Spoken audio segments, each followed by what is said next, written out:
They called her basic, but Addison Rae is anything but ordinary. She's always been more than what the world saw on the surface, and her brand of resilience is something that's hard to ignore. She's not here to fit the expectations. She's here to redefine them. From TikTok to pop culture, she's proven that what looks simple on the outside carries a deeper, undeniable power. The world is just now waking up to what Addison Rae is truly capable of.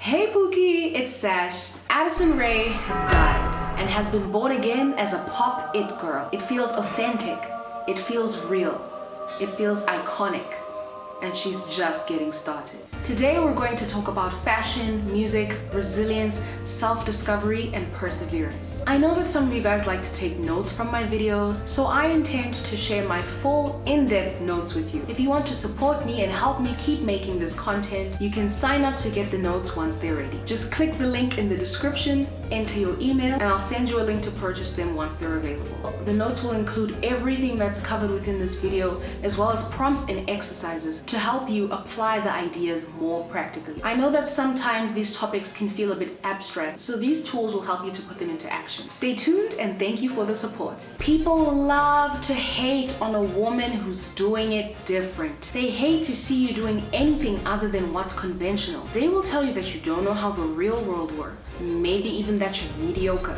But you have to keep persisting in your vision, not the vision that the world has for you. For me, Addison Rae is a symbol of perseverance. She may seem less capable than what she actually is, but this is literally a law of power. Law number 21, downplay your abilities, gain the upper hand. Kim Kardashian uses it, Anna Delvey uses it, and it's serving them. People underestimated this woman so much, but she didn't let that stop her. If she did it, there's no doubt that you can do it too. Everything that you are can be seen as either a weakness or a strength, and Addison knows how to view them as a strength. Her journey hasn't been all smooth sailing. She faced bullying back in her hometown and online. She was dismissed as just another TikTok dancer, but instead of folding under the pressure, she channeled the hate into motivation. When people said she was nothing more than a TikToker, she kept going. She kept going, letting her actions speak louder than her words. I think there's a certain energy that you harness when you lean into what people have strong reactions to. Oftentimes, when people hate what you do with their entire existence, the opposite can be true as well. There will be people who love what you do with their entire existence. And that's on duality. People like to say, yes, give us nothing. And to an extent, it can feel like nothing, but you shouldn't mistake repetitive success as luck. There was a demand for something, and she was fulfilling it. We may not understand because we never did it, and we may never do it, but I believe that she knew exactly what her audience wanted, and she consistently delivered it. Addison Rae was so dedicated to her goal. She put her work first always. She follows the law of least effort. When you're on your own, you can't be doing too much. Too many sweats. You'd get further if you focus on one thing. Do you remember this clip? Oh yeah, of course. Here, let me do this TikTok really quick. Yeah, I'll get out of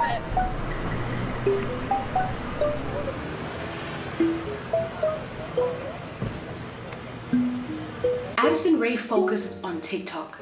And as silly as that one moment where she made her fans wait is, she understands that in order to get where you need to be, focus is your top priority. She also knew the game that she was playing. Remember on TikTok, when a dance would start trending, and immediately Charli D'Amelio and Addison were some of the first people you would see doing it. If you can't be the best, which she definitely wasn't, then you have to at least try be first. Because on social media, an easy way to get attention is to be the first to create a new concept or one of the first to participate in the trend. So Addison was very likely trying to upload that dance as quickly as possible to be one of the first people so that she could maximize her reach. When you don't create your own world as an artist, people perceive you in their world. And if you're not on top, you're automatically going to be put in the category of weird, trying too hard, or basic. Let's say we had 5 people: Britney Spears, a beggar, a teacher, 2020 Bryce Hall, and 2020 Addison Rae. All of these individuals have certain connotations from which we would decide whether we like them or not. I've made up 3 viewpoints from personal observation. If I was an older rich woman, I would think pop star, drug addict, modest professional, waste of time, and TikToker. If I was an 11-year-old girl, I would think icon, poor man, trustworthy, crush, cool girl. If I was 15 years old, I would think icon, scary, uncool and unfunny, goofy, basic. Notice how it's different for the older woman, the 11-year-old girl, and the 15-year-old girl. As an artist, it's vital that you create your own world. The world that 2020 Addison built was not for the audience that she has now. I feel like that's the genre she saw herself succeeding in the most at that time. Think about it. Addison Rae, the e-girl, Addison Rae, the trustafarian. These things don't really appeal to her archetype. When you're choosing how you want to be perceived in this world, you have to do what's easiest and natural to you. It's not that anything would necessarily be worse, but it will probably take you a longer time and it will be harder. The world that Addison Rae has built now makes it effortless to see her as an icon. One way to begin creating your own world is to define which era you're from. You can choose anyone that you want. Lana Del Rey is the perfect example of an artist who makes you feel like you're from the 20th century, while Charli XCX makes you feel like it's the 2000s again. Addison Rae took inspiration from both these artists and created an era of her own. I'm not exactly sure which era it is. A lot of people say it feels like the 2010s and it's very Tumblr. It's also worth mentioning that Addison Rae's collaborations helped her a lot in this rebrand. I believe that the effect of a collaboration is only as good as the talent behind it. And when Addison featured on one of Charli XCX's songs, she did a fantastic job. If we look at Addison Rae's archetype, we can see another way that she took control of her image. Now, you're never necessarily 100% only one archetype, but one of them is usually more dominant than the others. Now, for the past career analysis videos that I've made, the individuals have been dominantly one archetype, but Addison is a bit of a hybrid. If I had to choose one, especially to find out where 2020 Addison went wrong, then I would say that she embodies the hero archetype. Additionally, the every woman and the innocent can be seen as supportive archetypes. Every woman is relatable and down to earth and grows with her audience, whilst the innocent is youthful, fun, and a bit nostalgic. But her main narrative arc is one of transformation and self-empowerment, which tells me hero. The shadow of the hero can manifest as someone who appears to have success without earning it, someone who seems to rise too quickly or effortlessly, which can trigger feelings of jealousy, resentment, and rejection from others. In the early stages of her career, Addison seemed to embrace the TikTok dancer persona. She was essentially playing into the every woman archetype, which is a little more surface level. At first, there wasn't much presence, at least not in the eyes of critics. People dismissed her as just another attractive girl doing basic dances. And because the hero archetype often demands a narrative of overcoming adversity, her rise didn't seem to have the same weight of a transformative arc. She wasn't seen as embodying the struggle of the hero archetype. Her rise appeared effortless and in some ways hollow. As she evolved, Addison started to shed the perceptions of being a basic TikTok star and shows depth by leaning into artistic influences like Madonna, working with legendary teams, and engaging with fans in a way that's more personal and self-reflective. The hero's growth involves learning from setbacks, and Addison's ability to rebound from criticisms and flops shows a more complex, empowered figure, aligning her with the qualities of a hero. The hero archetype in Jungian terms is about transformation, growth, and triumph over adversity. Addison's career trajectory has been nothing short of that. I think she also doesn't dwell on the flops for too long. The difference between Addison and other influencers who try to release music is that when she flopped, she didn't go outwards and, for example, try to convince us that her song is good, like KSI. Why is it when a YouTuber does it, it's cringe? The song isn't bad. I don't know why people take... Oh, man, this is... Bro, I'm getting the same treatment as Rebecca Black when she released Friday. But my music is good! She didn't come to the defense of it online. Guys, I feel like the minute you have to defend your art as an artist, you flopped. As far as I'm concerned, one of the only things you should be defending is your reputation. However, if your art is as good as you think it is, there's no need to defend it. Just let it be. If it was bad, you'll come back with a better one. Defending what's in the past is a waste of time and energy that you could be using to make something better. She also didn't turn around and go back to what was already working, because in a way that tells us, oh, so you're kind of a one-trick pony. We'll come back to this, but for now, I want you to watch this video.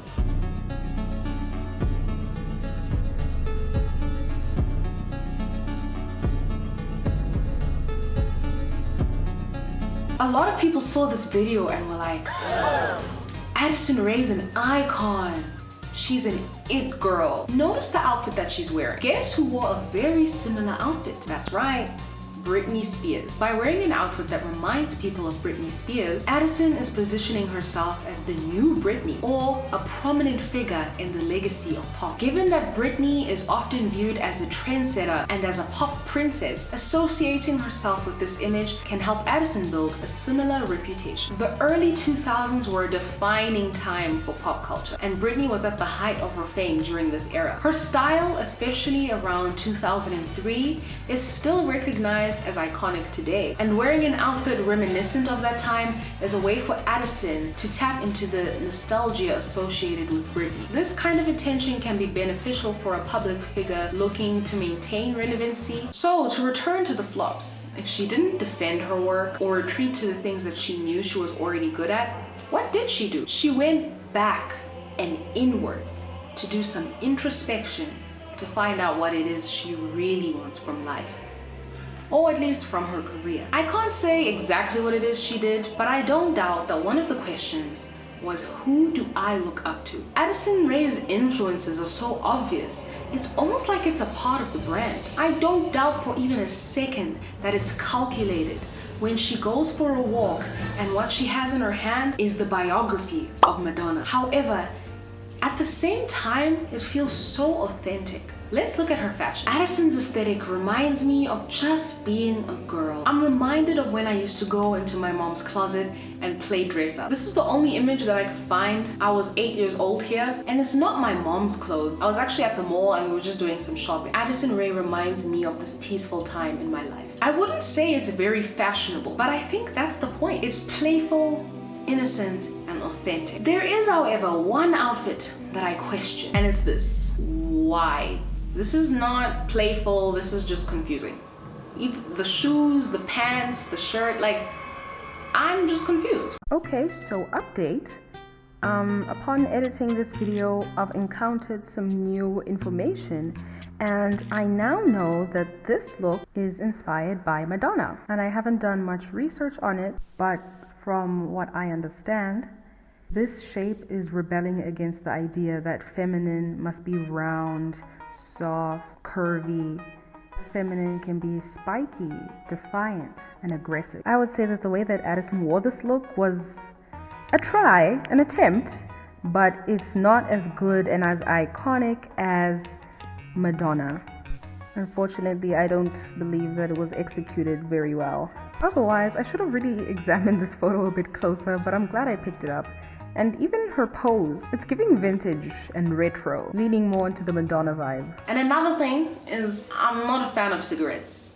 I don't understand why they're making a comeback, but they need to go back to wherever they came from. My personal opinion aside, I did a little digging into her fashion inspiration, and her style is heavily influenced by Lexi Smith. Do with that information what you will. What I get from that is that it takes a village.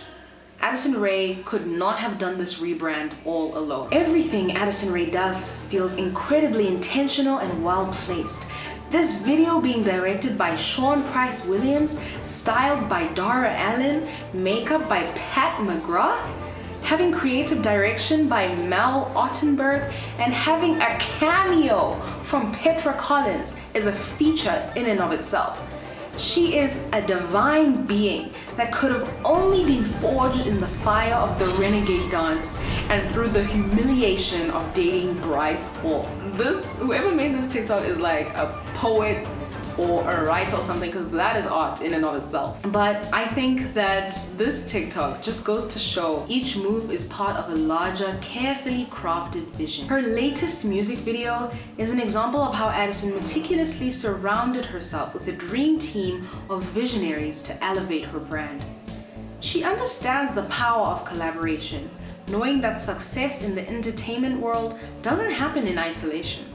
Every choice she makes is a reflection of her commitment to pushing her creative boundaries. This level of strategic planning is what sets her apart from others in the industry. Looking at Addison Rae's journey, it's clear that her growth has come from a combination of introspection and external influence. She's always had the ability to learn from the criticisms that she's faced. She's deeply in tune with who she is and what she can offer to the world. In an industry that often tries to define and label people, she has made the conscious choice to define herself. Her evolution is a testament to the power of self-reflection, resilience, and clarity of purpose. Thank you guys so much for watching this video. If you haven't already, please click the link in my description. And if you're subscribed, I'll also make sure to remind you in my posts when the worksheets are available for purchase. Stay safe, Pookie, and goodbye.